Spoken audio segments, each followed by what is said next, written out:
The artist lived in a world drained of color. Though surrounded by vibrant hues, he saw only shades of gray.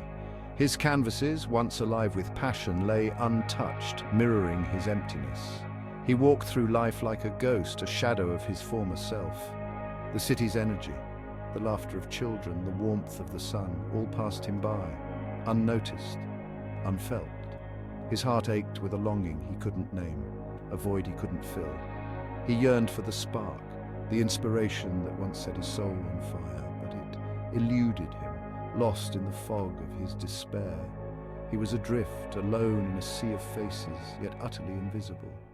One day, seeking solace in the familiar quiet of the park, he noticed a small brown dog. The dog danced around a young woman, tail wagging with joyous abandon. The woman threw a bright red ball, and the dog, a furry missile of delight, shot after it. The simple act, the pure, unadulterated joy in the dog's eyes, struck a chord within him. He found himself smiling, a genuine smile that reached his eyes for the first time in what felt like forever.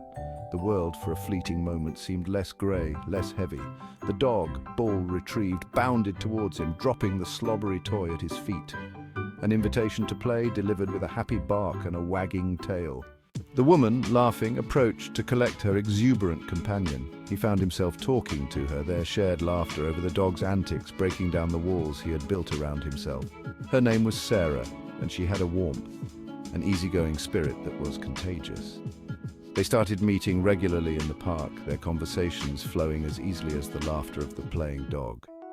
Sarah, he learned, was a writer, her words painting vivid pictures in the minds of her readers.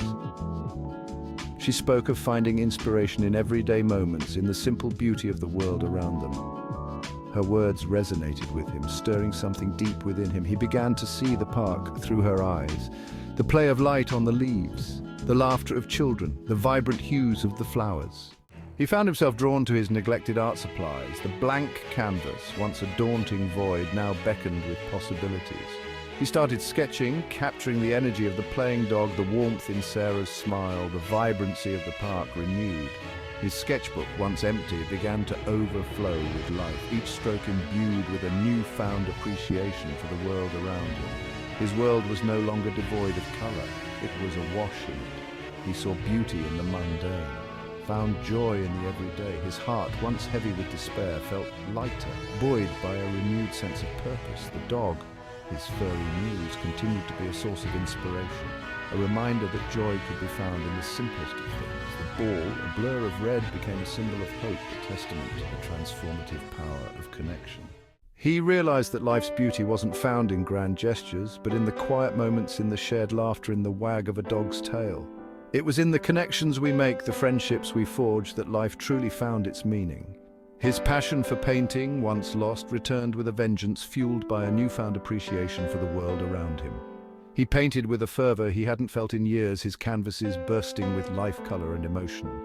The world, once shrouded in grey, was now a vivid tapestry, and he, the artist, was no longer merely an observer, but an active participant, his heart overflowing with gratitude for the simple gift of a second chance.